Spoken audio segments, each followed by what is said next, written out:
আজকে আমি এসছি এমন একটা জায়গায়, যদিও এই জায়গাটার নির্দিষ্ট নামটা আমার জানা নেই। এইটা নাম না জানা একটা অপরিচিত জায়গা কানাডার। ইন্টারেস্টিং ব্যাপারটা হচ্ছে, এখানকার একটা পরিত্যক্ত পুরাতন বাড়ি আমাকে হাতছানি দিয়ে ডাকছে। সবসময় আমি পুরাতনে দুর্বল। কোথায় যেন পুরাতনের মধ্যেই কি যেন একটা বিশেষ কিছু আমি খুঁজে পাই। বাড়িটা দূর থেকে আমাকে হাতছানি দিয়ে ডাকছিল। বাড়িটা প্রায় ভঙ্গুর, ছাদটা প্রায় ভেঙে পড়ছে। বাড়ির কাছে যে বাড়িটার অবকাঠামো কেমন, কিভাবে নির্মিত, কত আগে এটা তৈরি হয়েছিল, সব কিছুই যেন জানার জন্য ব্যাকুল ছিলাম। বাড়ির যত কাছে যাচ্ছি ততই বলতে পারা বলতে না পারা নানান প্রশ্ন আমার মধ্যে কাজ করছে। এই যে বারান্দাটা দেখছেন না, এখানে কিন্তু সেই সময় শিশু, কিশোর, কিশোরী, যুবক, যুবতী, বৃদ্ধ, বৃদ্ধা সবার বিচরণে মুখরিত থাকত। এই বাড়িতেও বসে তারা, এই বারান্দাতেই তারা আড্ডা দিত, কফি খেত, কত খোশ গল্প করত, সুখ, দুঃখ, বেদনা, আনন্দ সব কিছুর। সময়ের স্রোতে সব কিছুই যেন হারিয়ে গেছে। যদি ভাবা যায়, সেই 100 বছর আগে এখানে যেই শিশুটা ছিল সে এখন কেমন আছে, কোথায় আছে? যেই বৃদ্ধটা ছিল সে কত আগেই না মারা গেছে, অস্তিত্ব বলে তার কিছুই নেই। বাড়িটাকে লতা পাতা গাছে ঢেকে দিচ্ছে, ঘিরে রাখছে, কিন্তু তারপরেও বাড়ি তার গল্প বলছে, সে কিছু বোঝাচ্ছে আমাদেরকে। এই যে ভঙ্গুর প্রায় যে সিঁড়িটা না, এখানে কিন্তু প্রচুর অনেক মানুষের, অতিথির, এই বাড়ির বাসিন্দাদের পায়ের ছোঁয়া আজও আছে। বারান্দাটা নিশ্চয়ই এমন ছিল না। তখনকার সময় সর্বোচ্চ আধুনিকতার ভিত্তিতে এটাও ছিল আলোকিত। বাড়ির যেই জানালাগুলো দেখছেন, এখন যেমন কোনো রকম কাঠ বা কোনো কিছু দিয়ে ওইটাকে ব্লক করে রাখা হয়েছে, সেই সময় এটাও কিন্তু উজ্জ্বল স্বচ্ছ কাঁচে কিন্তু পরিপাটি একটা জানালা ছিল, এবং এই জানালা দিয়ে মানুষ ভেতর থেকে বাহিরে দেখত। সময়ের সাথে সাথে বাড়ি যেমন তার রূপ বদলাইছে, তেমন পৃথিবীও কিন্তু অনেক বদলিয়ে গেছে। আমরাও কিন্তু অনেক কিছু ফেলে আসছি, আমরা অনেক কিছু হারিয়েছি। আমরা হয়তো বুঝতে পারি না।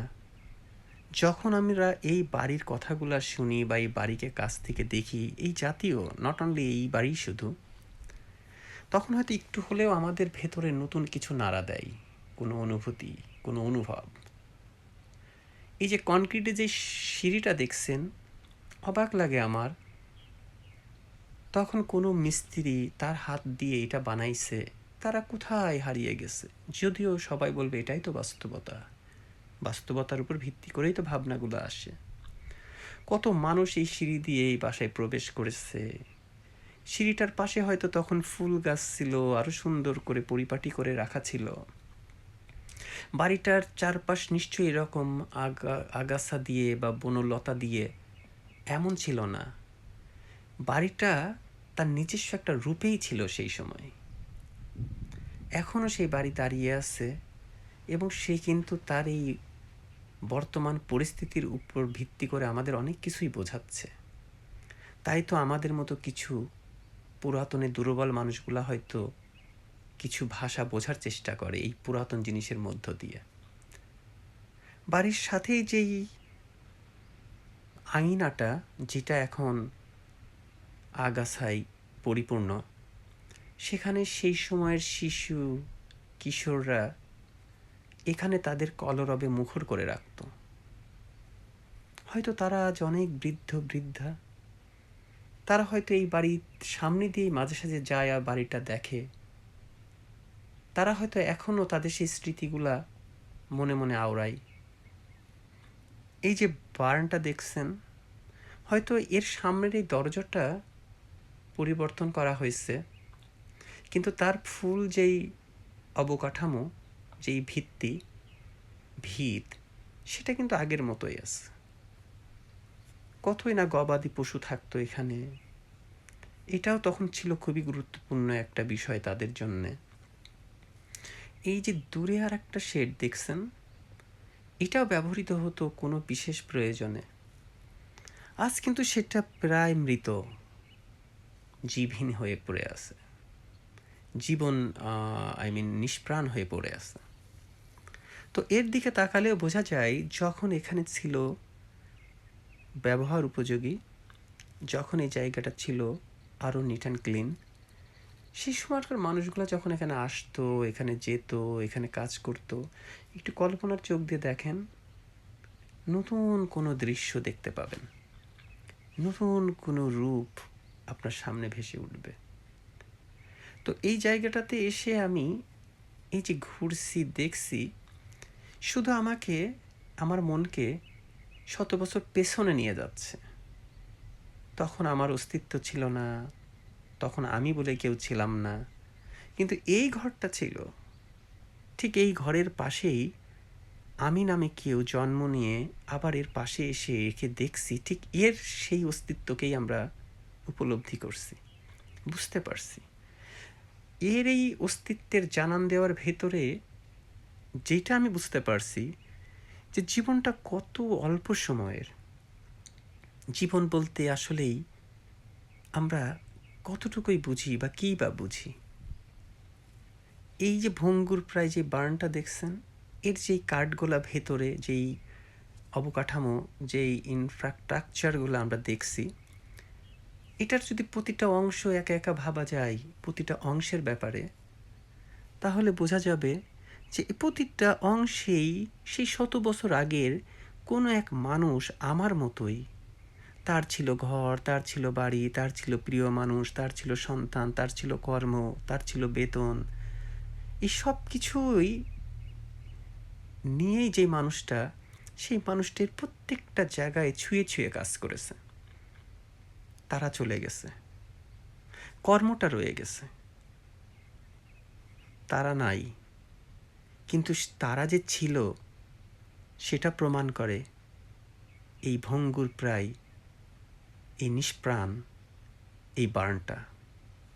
তো কথাগুলো আসলে বলার উদ্দেশ্য এইরকম, এই জন্যে যে আমরা আসলে সব কিছু হারিয়ে ফেলি, আর কোনো কিছুকে মূল্যহীন মনে করে তার মধ্যে আর কিছু খোঁজার চেষ্টা করি না। এটা আসলেই কিন্তু সত্যি না। এর মধ্যে অনেক কিছুই আছে, দেখার আছে, বোঝার আছে, ভাবার আছে। অ্যাটলিস্ট আমার তো মনে হয়। তাই আজকে ঘুরতে ঘুরতে এই পুরাতন পরিত্যক্ত কানাডার এই বাড়ির কাছে এসে অনেক কথাই, বলা না বলা কথাগুলো আমার মনের মধ্যে ঘুরপাক খাচ্ছিল। তাই ভিডিওটা করে প্রিয় মানুষদের সাথে শেয়ার করার জন্যই হয়তো এইভাবে গুছিয়ে অথবা না গুছিয়ে কিছু বলার চেষ্টা করলাম। এটা মানেই বোঝাতে চাচ্ছিলাম, জীবনকে বোঝার অনেক কিছু আছে।